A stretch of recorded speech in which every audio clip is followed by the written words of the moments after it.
This segment of the news is brought to you by Sun Oil Limited. Welcome back. A total of 234 Haitian nationals being repatriated back to their country this morning at approximately 7:26 a.m. A Bahamas Air charter flight departed New Providence for Matthewtown in Agua. The flight, carrying 53 males and 11 female migrants, boarded an additional 64 migrants upon arrival into Matthewtown, totaling 128 Haitian nationals for this repatriation exercise into Haiti. Additionally, a second Bahamas Air flight departed Matthewtown in Agua at approximately 11:40 a.m. with 106 Haitian males also en route to Haiti. Both groups were heavily escorted by a joint law enforcement team of Bahamian immigration officers and Marines from the Royal Bahamas Defense Force. All Ministry of Health COVID-19 protocols were strictly enforced as the health, welfare, and safety of the officers, law enforcement counterparts, and migrants remain the highest priority in the COVID-19 environment, according to the department. Miles Arota, the Minister of State for Disaster Management with responsibility for the National Insurance Board, met with executives and staff at Blue Hill Road headquarters on Wednesday, where he addressed a lot of issues related to the National Insurance Board. Issues including the implementation of the National Health Insurance Scheme and the NIB Pension Fund. In this report by Jarino Saunders, we hear more of what plans the minister has for helping Bahamians and residents in need. The implementation of the National Health Insurance Scheme has been a hot-button topic since the last PLP administration led by former Prime Minister Perry Christie, and that's more than a decade. For many Bahamians, it is crucial to be able to access much-needed health care.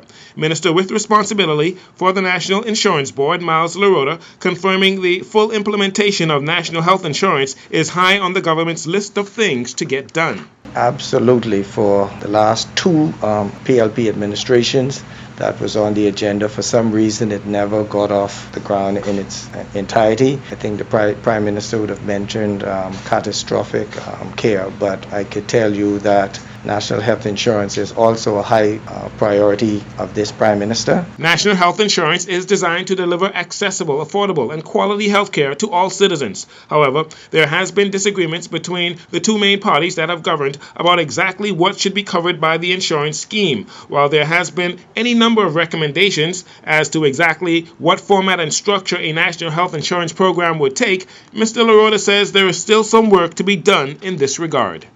We look forward to a day where cookouts and stakeouts would be a thing of the past. The exact form I can't say, but we would like in this 5 years to put that baby to bed on whether the Bahamas will have national health insurance. Now, the minister also touched on suspended NIB pensions. Under the former minister-led administration, more than 10,000 unverified pensions at NIB were suspended.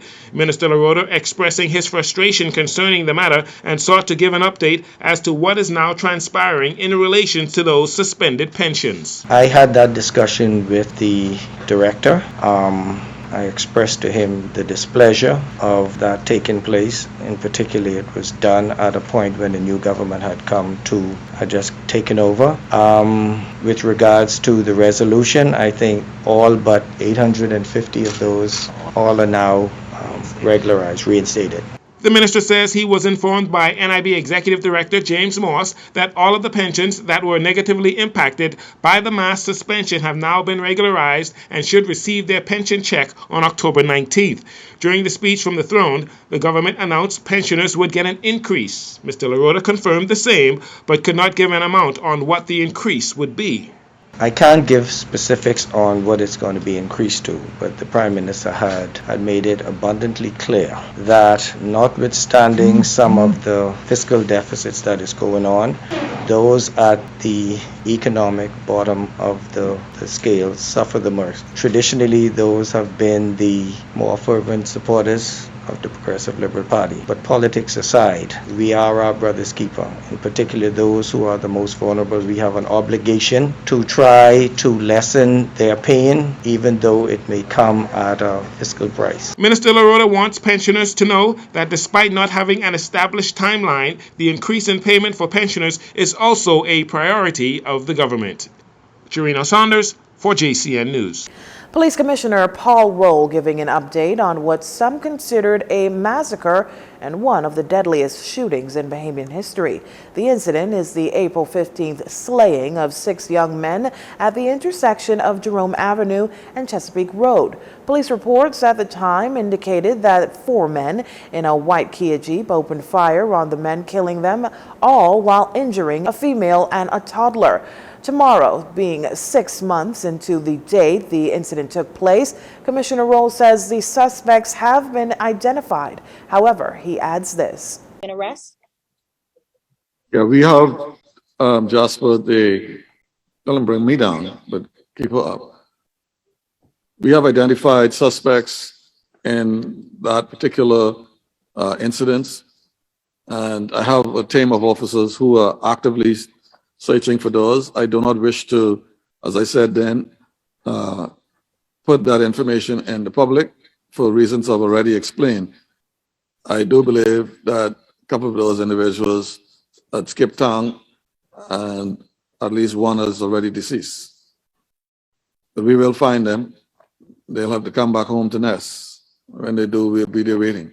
The murdered victims were identified as Travis Cooper, Maurice Pinder, Renato Bastian, also known as Crack Teeth, Delano Smith, Kendall Lord, and Jaquant Brown. On April 15th, according to police, the victims of this tragedy had just been released from police custody after being held in connection with investigations into allegedly being in possession of firearms.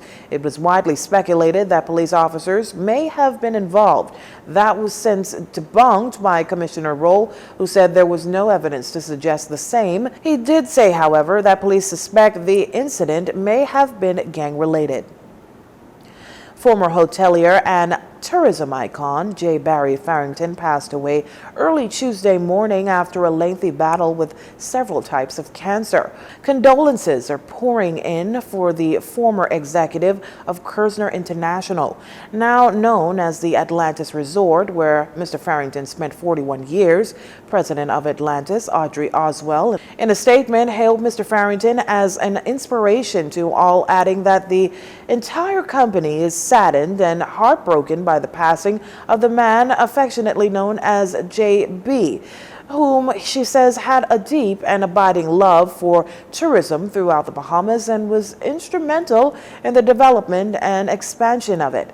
President of the Bahamas Hotel and Tourism Association, Robert Sandy Sands, in a statement says Mr. Farrington was highly respected as a seasoned professional with a formidable understanding of the business of tourism, adding that the BHTA will forever be grateful to Barry for his contributions to the tourism industry and to organizations such as ours. In 1995, Mr. Farrington was named Hotelier of the Year. In 1997, Her Majesty Queen Elizabeth II honored Mr. Farrington with the prestigious title of Commander of the Order of the British Empire. Mr. Farrington received the Clement T. Maynard Lifetime Achievement Award in 2008 for outstanding contribution to the growth and development of tourism.